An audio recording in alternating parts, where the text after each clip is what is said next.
Bonjour à tous, c'est Dr Walid Mekedem. Aujourd'hui, on va parler de la metformine, donc son mécanisme d'action, son utilisation dans le diabète, mais aussi la possibilité de l'utiliser dans le SOPK, syndrome des ovaires polykystiques. J'y viendrai en fin de vidéo pour les intéresser. En gros, la metformine, c'est un traitement utilisé en général en première intention dans le traitement du diabète. Mais comment agit-elle? Eh bien, la metformine va diminuer la fabrication de glucose par le foie, c'est-à-dire que le foie stocke du sucre sous forme de glycogène et libère sous forme de glucose quand on en a besoin. Du coup, la metformine va inhiber ce phénomène. Et d'une autre part, elle va aussi favoriser la réponse à l'insuline sur les cellules, donc diminuer ce qu'on appelle l'insulinorésistance, ce qui va permettre aux cellules de vos corps, par exemple de votre muscle, de capter le sucre pour soit le consommer, soit le stocker, mais en tout cas ne pas le laisser dans le sang circuler. Et du coup, ces deux phénomènes associés vont diminuer le taux de sucre dans le sang. C'est ce qu'on cherche. Et en parallèle, du coup, on va avoir une diminution de l'insuline dans le sang, vu que le corps répond bien, que le taux de sucre dans le sang diminue, on n'a pas besoin de faire des gros pics d'insuline, et donc c'est aussi l'effet recherché. Maintenant, la metformine, comment est-elle utilisée? Dans le cadre, par exemple, du diabète de type 2, c'est en général le traitement qu'on va mettre en première intention. Le dosage va évidemment différer en fonction des personnes, de la réponse du traitement, mais en gros, en général, on est sur des dosages entre 1 et maximum 3 grammes sur la journée, répartis en plusieurs prises. Il y a des cachets de 500, des cachets de 1000, même des cachets de 750. Donc, à adapter en fonction des personnes, de leur réponse, mais aussi de leur fonction rénale.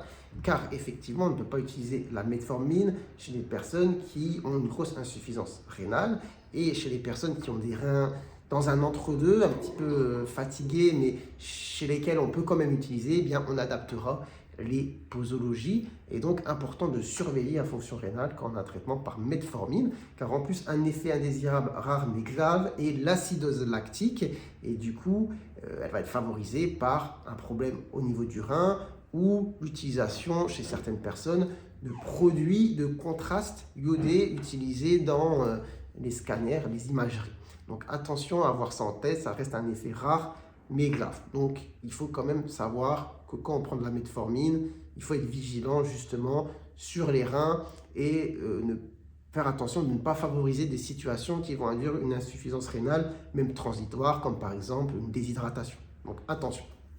Après, pour les effets indésirables, on va dire fréquents, classiques, on reste sur des trucs très, on va pas dire basiques, mais fréquents, troubles digestifs, nausées, mal au ventre, diarrhée, souvent très présents au début du traitement, qui peuvent être transitoires, mais chez certaines personnes, c'est vraiment trop important, trop gênant, ça ne passe pas, et ça les amène à switcher de traitement.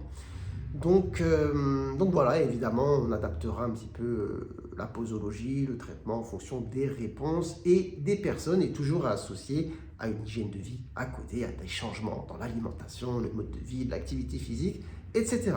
Maintenant, pourquoi le COPK, pourquoi la metformine est utilisée parfois dans le SOPK?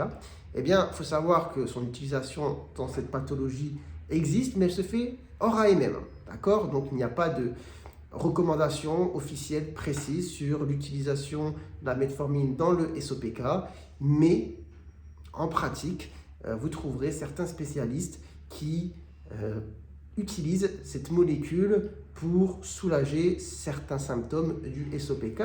Pourquoi? Il faut essayer de comprendre un petit peu le mécanisme d'action. Eh bien, dans le SOPK, j'ai déjà fait une vidéo sur le sujet, on a parfois un profil d'insulinorésistance.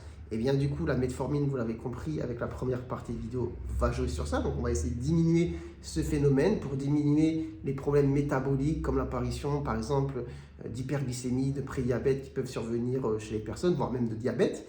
Et à côté de ça, en diminuant aussi l'insuline, eh bien on va diminuer l'action de l'insuline sur les ovaires, car l'insuline sur les ovaires va augmenter la fabrication d'androgènes, et donc de molécules homme, mâle, masculines, je ne sais pas comment vous le dire, mais vous m'avez compris, qui vont donner aussi des symptômes du SOPK, comme l'hirsutisme, le fait d'avoir beaucoup de poils, ou le fait d'avoir de l'acné, ou le fait de perdre les cheveux. Donc c'est un effet recherché, Et après, via la diminution aussi de la stimulation sur les ovaires, on cherche à réguler les cycles, réguler l'ovulation, etc. Donc les effets sont modérés, hein, c'est-à-dire, j'ai pas de chiffres là à vous donner exactement, mais en gros, s'il n'y a pas de recommandations fortes sur les sujets, c'est que les études ne montrent pas non plus avec force et puissance un effet prouvé sur la majorité des femmes. Donc on reste sur du cas par cas, en fonction du profil, surtout chez les femmes qui ont un profil plutôt de troubles, on va dire, métaboliques, d'insulino-résistance ou d'obésité. Et toujours à associer avec les règles d'hygiène de vie à côté, et souvent plutôt en deuxième intention, évidemment, après avoir utilisé d'autres traitements plus classiques du SOPK. Voilà, j'espère que vous aurez appris des choses au travers de cette vidéo. Si c'est le cas, n'hésitez pas à la liker, à partager la vidéo. Pourquoi pas vous abonner à la chaîne, ça me ferait plaisir. Et sur ce, je vous dis, prenez soin de vous, prenez soin de votre santé. Et à très bientôt, j'espère, pour de nouvelles vidéos. Ciao, ciao.